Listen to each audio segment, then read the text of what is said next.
누가복음 2장 15절에서부터 20절까지의 말씀, 신약성경 90면입니다. 이 말씀을 제가 봉독합니다.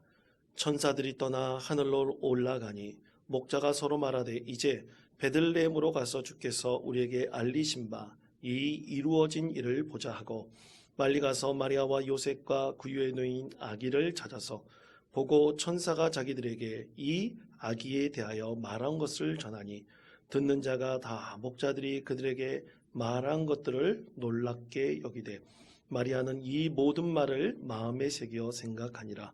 목자들은 자기들에게 이르던 바와 같이 듣고 본 그 모든 것으로 인하여 하나님께 영광을 돌리고 찬송하며 돌아가니라. 아멘. 오늘은 대림절 네 번째 주일입니다. 여러분이 보신 대로 초가 4개가 켜져 있는데요. 대림절 네 번째 주일을 상징을 하죠. 대림절 네 번째 주일의 주제는 첫 번째가 만남입니다. 그 만남은 바로 우리 예수님, 아기 예수님과의 만남이죠. 여러분, 사람이 무언가 이루려면 반드시 만나야 됩니다. 우리나라 정치권처럼 그렇게 만나지 않고 다투면 안 돼요. 무언가 만나고 무언가 생각하고 무언가 함께 논의해야 무엇이든지 잘 하나님의 뜻을 이루어갈 수 있는 것입니다. 그렇게 예수님과의 만남은 우리에게 진정한 두 번째 의미로 발전해 나가는데, 그것은 하나님과 우리 사이를 화해시키는 것입니다. 그래서 대림절 네 번째, 만남이 있으면 반드시 하나님과의 화해가 있어야 됩니다. 하나님과의 화해는 온 인류를 구원하시기 위한 하나님의 계획 속에 예수 그리스도께서 이 땅에 오심으로 이룰 놀라운 하나님의 축복으로 이루어진 것입니다. 세상 사람들과의 화해가 아닙니다. 죄된 우리가 하나님과 나와 그 사이 예수 그리스도께서 중보자 되어 주셔서 우리가 하나님과 우리 사이에 진정한 화해가 이루어져서 예전에는 하나님을 멀리했던 우리가 이제는 더욱더 하나님께 가까이 나아갈 수 있는 은혜와 자격을 얻게 되었죠. 그리고 만남과 화해를 통해서 이루어질 수 있는 그 은혜는 과연 무엇일까? 이렇게 만남과 화해가 이루어질 수 있었던 것은 전적으로 하나님의 사랑이 있었기 때문입니다. 자기 아들 독생자 예수 그리스도까지 희생시키면서 우리를 사랑하셨던 하나님의 무한하신 사랑이 있었기 때문에 우리는 예수 그리스도를 만나고 하나님과 화해하여 진정으로 구원을 얻을 수 있는 은혜를 얻게 되었던 것입니다. 여러분, 그런 의미에서 우리는 당연히 하나님께서 우리에게 만남을 주시고 진정으로 우리의 죄를 용서하셔서 하나님과의 화해를 이루어 구원을 이루는 무한한 사랑을 보여주셨으므로 우리는 당연히 믿음의 사람으로서 이 세상 많은 사람들에게 하나님의 사랑으로 구원을 이룰 수 있도록 우리가 도전하고 또 섬기며 우리가 하나님의 뜻을 이 세상 가운데 실천해야 합니다. 자, 이렇게 대림절 네 번째 주일의 의미인 만남, 화해, 그리고 사랑의 깊은 의미를 되새기며 한번 제가 한 가지 상상을 해봤습니다. 자, 그렇다면 이렇게 우리를 만나주시고 화해시키시며 하나님의 무한하신 사랑으로 구원을 하셨는데, 그렇다면 가장 먼저 아기 예수님을 만난 사람들이 누구일까 하는 그런 생각입니다. 여러분 한번 생각해 보십시오. 가장 먼저 아기 예수님을 만난 사람들은 과연 누구일까요? 여러분, 만남에는 반드시 목적이 있습니다. 목적 없는 만남은 없습니다. 예를 들어서 제가 한남대학교 박사과정 공부를 할 때 논문 쓰기 위해서 누구를 만나러 갔느냐? 멀리 대전까지 교수님을 만나러 갔습니다. 정말 가기 싫었습니다. 근데 할 수 없이 갔습니다. 왜냐하면 목적을 이루기 위해서이죠. 우리도 마찬가지입니다. 예수님을 만나 예수님 앞에서 참으로 하나님의 은혜로 예수님을 만났던 그 사람들, 다 그들에게는 이유와 목적이 있습니다. 그러면 한 가지 여쭤볼게요. 그러면 예수님, 아기 예수님을 가장 먼저 만난 사람들이 누구냐라고 여쭤볼 때 여러분 머릿속에서 그려지는 사람은 누구들입니까? 누구가 있습니까? 가장 먼저 누가 있겠습니까? 그렇죠. 예수님의 육신의 부모인 요셉과 마리아가 있을 것입니다. 당연하죠. 그것이 없으면 예수님께서 이 세상에 태어날 리가 없었죠. 두 번째로 여러분 마음속에 드는 사람들은 누굽니까? 대부분 사람들은요, 동방박사들을 생각을 합니다. 왜 동방박사들을 생각할까요? 여러분, 우리가 신앙생활을 어렸을 때부터 해왔다면 우리 마음속에 늘 예수님의 탄생을 생각한다면 가장 먼저 떠오르는 인물들이 동방박사들이에요. 왜냐하면 그 이야기가 너무나 신비롭고 놀랍고 아름다운 이야기이기 때문입니다. 그리고 그들이 황금과 유향과 몰약을 준비하였던 그들의 섬김의 모습도 오늘날 이 세상을 살아가는 우리 그리스도인의 섬김의 모습과 닮아 있어야 한다는 것이 우리에게 큰 은혜와 감동을 줍니다. 그런데 여러분, 그렇다면 이 동방박사들, 그 동방박사들이 동방에서 왔다 그러는데 여러분, 그 동방이 과연 어디일까요? 저도 어렸을 때 이 동방이라고 했을 때 그것이 어딜까 굉장히 궁금했습니다. 그 동방이라 그러면 우리 대한민국을 얘기하는 건가, 그런 생각을 할 때도 있었습니다. 여러분, 당시에 예수님께서 태어나실 때 그때 동방이라고 하면 그곳은 지금 이라크 옆에 있는 이란을 가리킵니다. 여러분, 이란이라는 나라는요, 무슬림, 아주 전통적인 무슬림 국가로 알려져 있는 나라예요. 그래서 거기는 대통령보다 더 위에 있는 사람이 있습니다. 종교 지도자가 있어요. 그만큼 그 나라는 굉장히 철저한 전통적인 무슬림 국가이죠. 그런데 여러분, 그 무슬림 국가에 가면 하나 놀라운 교회가 하나 있습니다. 교회 이름이 바로 동방박사 기념교회입니다. 태초에 그리스도인들이 바로 이곳이 동방박사들이 예수를 만나러 오신 곳이다 생각하여 거기다가 동방박사 기념교회를 세웠는데요. 그곳이 바로 우르미예라는 곳입니다. 우르미예라는 곳에서 동방박사들이 왔다고 당시 최초의 그리스도인들은 그렇게 추정하고 그렇게 믿어왔습니다. 그러면 그 우르미예라는 곳에서 예수님께서 태어나신 베들레헴까지 오는 거리가 과연 얼마 정도 될까?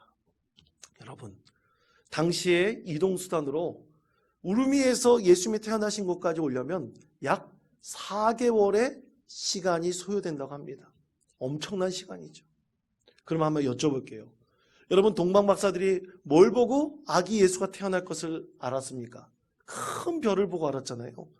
그런데 그 큰 별이 떠오르실 때 누가 태어났습니까? 예수님께서 태어났지 않습니까?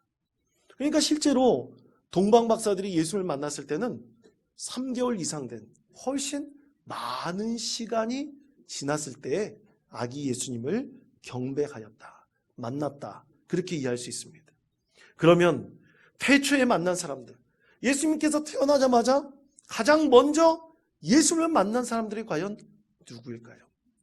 여러분, 예수님의 부모 이외에 예수님을 만난 사람들을 성경에서 말씀하고 있는 이 예수님을 만난 사람들을 생각하면서 과연 하나님께서 그들이 왜 예수님을 만났는가? 그 이유와 목적이 무엇인가? 그래서 오늘 말씀을 통해서 함께 깨달으시며 우리가 예수님을 만나야 되는 분명한 이유와 목적이 무엇인지를 다시 한번 우리 삶에 적용하시는 저와 여러분 되시기를 축복합니다. 가장 먼저 만난 사람들 누구냐? 목자들입니다. 자, 누가복음 2장 15절 그리고 19절 20절 말씀, 우리 화면에 있는 말씀을 다 같이 한 목소리로 읽겠습니다. 천사들이 떠나 하늘로 올라가니 목자가 서로 말하되 가서 주께서 우리에게 알리신 바 이 이루어진 일을 보자 하고 마리아는 이 모든 말을 마음에 새겨 생각하니라. 목자들은 자기들에게 이르던 바와 같이 듣고 본 그 모든 것으로 인하여 하나님께 영광을 돌리고 찬송하며 돌아가니라. 아멘. 자, 아기 예수님을 가장 먼저 만난 사람들은 누구냐? 바로 목자들입니다. 예수님의 부모들 위해 가장 먼저 만난 사람들은 목자들이에요. 근데 여러분, 오늘 우리가 읽었던 하나님의 말씀을 우리가 다시 한번 촘촘히 말씀을 묵상해 본다면, 여러분, 천사들이 과연 예수님께 가서 경배하라고 했을까요? 그렇지 않았을까요? 그렇게 얘기하지 않았습니다. 천사들이 나타난 그 모습을 보고 두려워했던 목자들에게 천사들은 두려워하지 마십시오. 이 세상에 참된 기쁨의 좋은 소식을 여러분에게 알려드리겠습니다. 그러면서 아기 예수 탄생에 대해서 알려주었습니다. 그때 아기 예수 탄생을 들은 목자들이 스스로 자발적으로 저 천사가 말한 것을 우리가 한번 가서 확인해 보자. 정말 그곳에 아기 예수가 탄생했다면 그 아기 예수를 만나러 가자. 목자들이 그렇게 스스로 예수님을 만나러 갔던 것입니다. 그렇습니다, 여러분. 우리에게 큰 기쁨의 좋은 소식이 있다면 우리도 아마 그 소식을 진짜인지 가짜인지 확인하려고 그곳에 가려는 마음이 들었을 겁니다. 그러나 목자들이 나중에 예수님을 만난 이후에 그들의 삶이 어떻게 되었는지 그것에 대해서 성경에서는 분명하게 말씀하고 있지는 않습니다. 그러나 천사들이 그 목자들에게 가장 좋은 기쁜 소식을 전한 분명한 이유가 있습니다. 왜 하필이면 목자였을까? 그것에 대한 분명한 이유가 있습니다. 첫째로 여러분, 예수님께서는 우리에게 진정한 목자로, 선한 목자로 우리 가운데 오셨습니다. 그것에 대해서 요한복음 10장 11절 12절 이렇게 말씀하고 있죠. 다 같이 화면에 있는 말씀을 한 목소리로 읽겠습니다. 나는 선한 목자라. 선한 목자는 버리거니와 삭구는 목자가 아니요 양도 제 양이 아니라 이리가 오는 것을 보면 양을 버리고 달아나나니 이리가 양을 물어가고 또 해치느니라. 아멘. 자, 천사가 목자들에게 나타난 첫 번째 이유는 바로 이 세상에 양된 우리를 바른 길로 인도할 진정한 선한 목자로 예수님께서 이 세상에 태어나셨다는 것을 분명히 알려주기 위해서입니다. 여러분, 세상 사람들은 자기가 힘이 있고 목적이 있으면 그 목적과 그 힘의 이득 때문에 사람들을 쉽게 배신하기도 하고 저버리기도 합니다. 그러나 선한 목자 되신 우리 예수님께서는 자기의 목숨을 버리면서까지 양들을 위해서 희생하신 분입니다. 진정으로 구원을 위해서 그의 모든 것을 다 내어놓으신 진짜 양의 목자 되신 분이 바로 우리 예수 그리스도이시죠. 그리고 두 번째로 이 목자들에 나타나는 두 번째 의미는 당시의 목자들이 이 사회 계층 속에서 어느 정도 위치였기 때문에 아주 낮은 천대받는 위치였기 때문에 목자들에게 나타나신 것입니다. 여러분, 당시 유대 사회는 한 5개 내지 14개 정도의 계층으로 나눠져 있었다 그래요. 가장 윗계층은 누구냐? 그들이 바로 대제사장 바리새인 같은 사람들입니다. 그리고 최하층에 있는 사람들은 누굴까? 바로 그들이 세리들이었습니다. 그리고 여러분, 과부들이 앞으로 살 길이 막막하여 그들이 할 수 있는 일은 몸 파는 일밖에 없었어요. 그래서 창기 같은 사람들이었습니다. 그리고 그 위를 차지하고 있는 사람들, 바로 가장 낮은 계층의 위를 차지하고 있는 사람들이 바로 목자들이었습니다. 목자들은 거처가 없었어요. 집이 없었습니다. 그냥 양들과 함께 먹고 자고 비가 오나 눈이 오나 그냥 천막을 치고 양들과 함께 생활하던 사람들이었어요. 너무나 가난하고 불쌍한 사람들이었습니다. 그들에게 예수님께서 오셔서 이 세상에 예수님께서 오신 진정한 이유와 목적이 바로 천대받는 자들, 그리고 이 세상에 소망을 없이 살아가는 자들, 바로 그들에게 하나님의 은혜를 베푸시기 위해서 이 땅에 오셨다는 것을 목자들에게 나타나심으로 분명하게 알려주신 것입니다. 여러분, 이스라엘에 가보면 이런 곳이 있습니다. 한번 사진을 한번 봐주시기 바랍니다. 저번에 성지순례 갔을 때 베들레헴 근처에 있는 교회가 하나 있는데요. 그 교회 이름이 바로 목자들의 들판 교회입니다.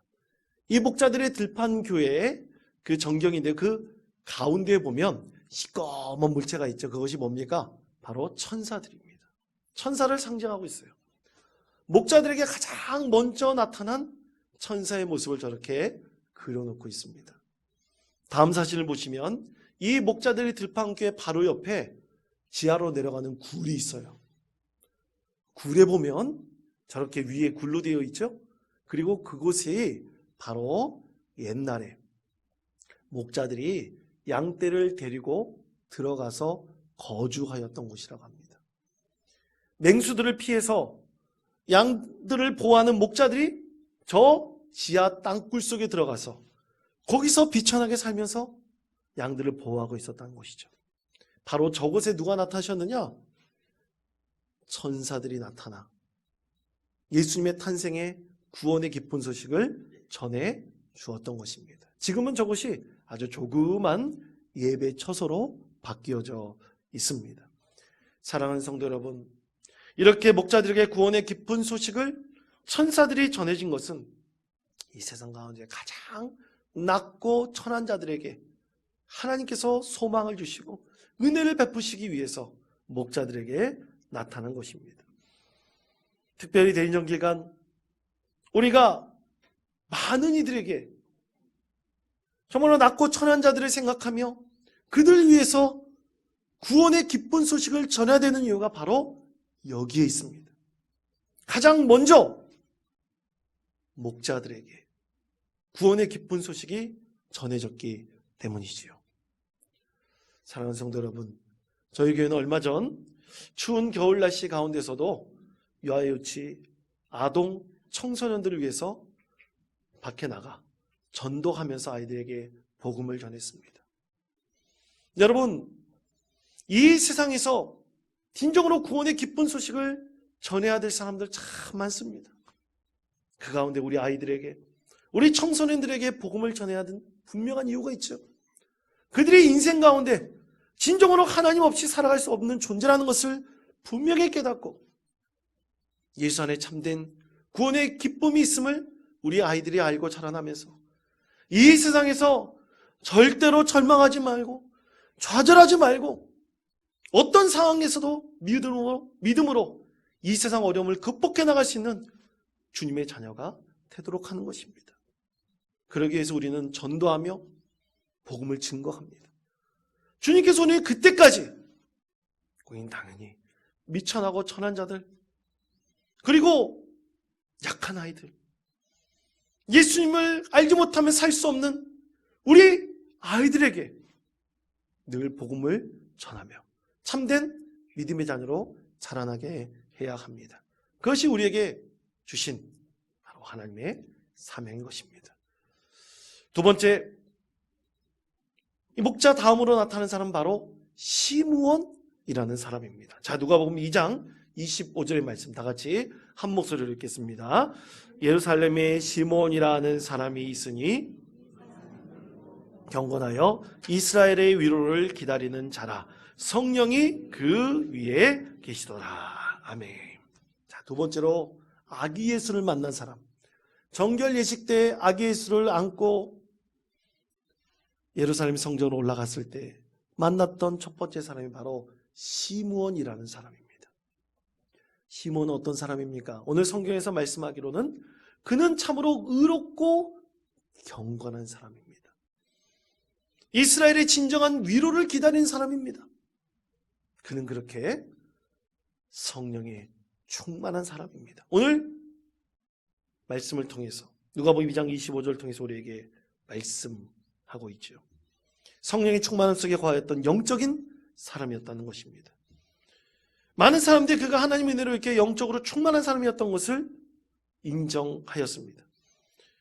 그런데 그가 아기 예수님을 만나고 난 다음 하나님을 이렇게 찬양하였습니다. 자, 우리가 읽지 않은 말씀 누가복음 2장 29절의 말씀입니다. 주제여, 이제는 말씀하신 대로 종을 평안히 놓아 주시는도다. 아멘. 여러분, 이게 무슨 뜻입니까?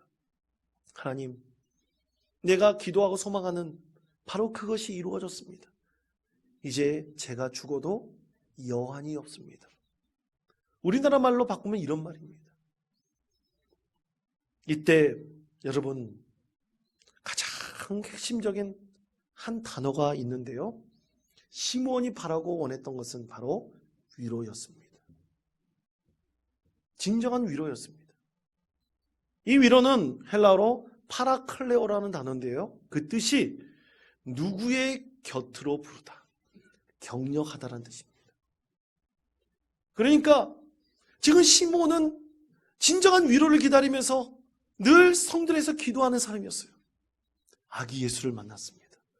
아기 예수를 만났을 때 그가 진정으로 위로를 원했는데 아기 예수를 만남으로 그 곁에서 진정한 위로를 얻었다는 뜻입니다.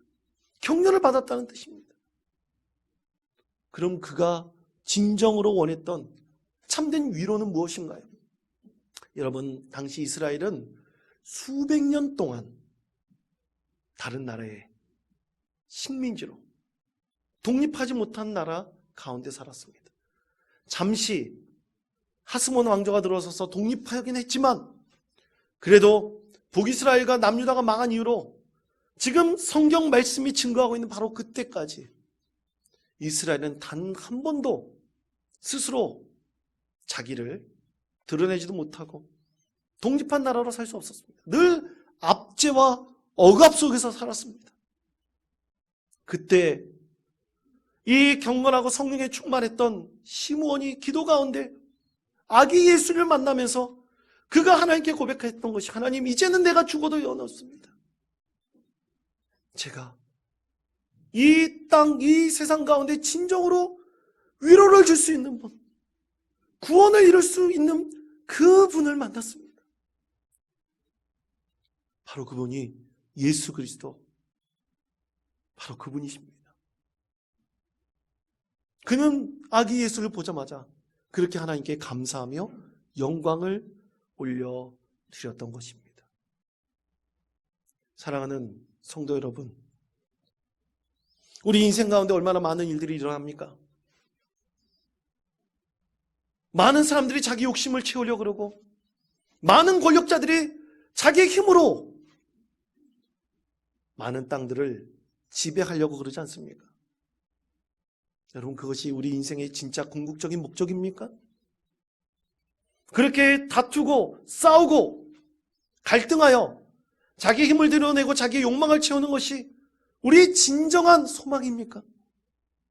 그것이 진정한 우리에게 위로가 되어야 됩니까? 그렇지 않습니다. 오늘 시므온은 예수 그리스도를 만나자마자 그가 수백 년 동안 이 땅에 자유를 주십시오, 이 땅이 독립하여 다윗과 같은 메시아가 와서 이 땅을 구원해 주십시오, 그렇게 기도하였는데 아기 예수님을 만나자마자 그 모든 것이 해결되어서 진정한 위로를 받았습니다. 내가 죽어도 여한이 없습니다, 이렇게 고백하였던 것입니다. 사랑하는 성도 여러분, 우리 인생 가운데 이 세상 수많은 사람 가운데 진정한 궁극적인 목적은 무엇입니까? 이 세상 가운데 있지 않습니다. 바로 우리는 구원을 얻는 것입니다. 진정 천국의 소망으로 하나님께 나아가는 것입니다. 이 유한한 세상에서 뭔가 얻으려고 더 욕심부리고 더 권력을 탐하고 자기 뜻을 이루려고 사람들과 싸우고 이런 것이 아니라 하나님의 선하신 뜻을 이루어 이 세상 가운데 진정한 평화로 오시고 이 세상 가운데 진정한 사랑을 이루신 예수 그리스도를 통해서 구원을 얻는 것입니다. 그것을 깨달은 시므온은, 하나님, 내가 이 세상 지금 하나님 품에 올라가도 여한이 없습니다. 아기 예수를 만나서 이 모든 것에 위로를 얻었습니다. 그렇게 하나님을 찬양하고 기도하였던 것입니다. 사랑하는 성도 여러분, 우리의 삶은 바로 이렇게 구원의 은혜로 충만해야 됩니다. 이 세상 모든 사람들에게 진정한 위로가 되시는 분은 바로 예수 그리스도이십니다. 우리가 즐겨 부르는 찬양들 중에 이런 게 있어요. 슬픈 마음 있는 자, 몸과 마음 병든 자, 누구든지 부르시오, 예수 이름 부르시오. 뒤는 알아서 여러분들이 생각해 보십시오. 이 세상에 진정한 위로를 줄 수 있는 자는 오직 예수 그리스도이십니다. 진정한 모든 사람들에게 격려할 수 있는 분, 진정으로 이 세상 살아갈 수 있는 소망을 줄 수 있는 분이 바로 예수 그리스도이십니다. 그것을 발견한 시므온은 하나님께 감사와 영광을 올려드렸던 것입니다. 여러분, 이렇게 시므온이 얻었던 위로는 가짜입니까? 진짜입니까? 진짜입니다. 우리가 예수님을 만나게 되었을 때 이러한 진정한 위로를 얻게 될 것입니다. 이제 3일 뒤에 오실 그 아기 예수님을 생각하면서 여러분 기뻐하며 즐거워하시며 진정한 이 세상에 줄 수 없는 위로를 오직 예수 그리스도를 통해서 얻는 믿음의 성도 되시기를 축복합니다. 마지막 세 번째로 안나라는 여인이 예수님을 만났습니다. 자, 누가복음 2장 38절의 말씀, 화면에 말씀 다 같이 한 목소리 읽겠습니다. 마침 이때에 나와서 하나님께 감사하고 말하는 모든 사람에게 그에 대하여 말하니라. 아멘. 자, 마지막으로 가장 먼저 예수님을 만난 사람 안나라는 여인이었습니다. 그녀는 14살에 결혼을 했고요. 7년 동안 남편과 살다가 남편과 사별을 했어요. 그리고 84년 동안 늘 성전에서 기도하였던 기도의 여인이었습니다. 그가 정결 예식에 올라온 아기 예수를 만나자마자 하나님, 내가 진정으로 속량함을 얻었습니다. 내가 진정으로 구원을 얻었습니다. 내가 진정으로 죄 사함을 얻었습니다. 전혀 예수님을 알지 못했던 그 여인이 예수님을 만나자마자 내가 죄 사함을 얻었습니다. 속량함을 얻었습니다. 내 인생 가운데 해결하지 못했던 이 문제를 드디어 해결했습니다. 그러면서 하나님께 감사와 영광을 올려드렸고요. 이 죄사함의 기쁜 소식을 안나는 많은 사람들에게 전하였다. 오늘 우리가 읽은 말씀에서 전하고 있습니다. 여러분, 안나의 나이가 과연 몇 살이었을까요? 성경학자들은 105세 정도 되었다라고 말합니다. 사랑하는 성도 여러분, 여기서 105세까지 살 자신 있는 사람 있습니까? 예, 믿음으로 살아가실 때 105세, 110세 그 이상을 살아갈 것입니다. 그때 안나와 같이 진정으로 이 세상에서 우리의 모든 죄를 사하시고 속량하셔서 구원을 이루실 분인 예수 그리스도만을 바라보시며 안나와 같은 믿음의 사람 되시기를 축복합니다. 하나님께서 여러분과 함께 하시고 은혜를 베풀어 주실 것입니다. 이제 3일 뒤에 우리 예수님께서 태어나십니다. 이 세상 가운데 오십니다. 이 3일뿐만 아니라 앞으로의 우리 모든 삶을 통해서 진정으로 예수 그리스도를 통해서 가장 낮은 자리에 오신 예수님을 만나고 진정한 위로와 소망을 얻으시며 우리 죄를 사하신 예수 그리스도로 만족하며 늘 믿음 가운데 이 세상 자에게 승리하시는 복된 성도 되시기를 간절히 축원드립니다.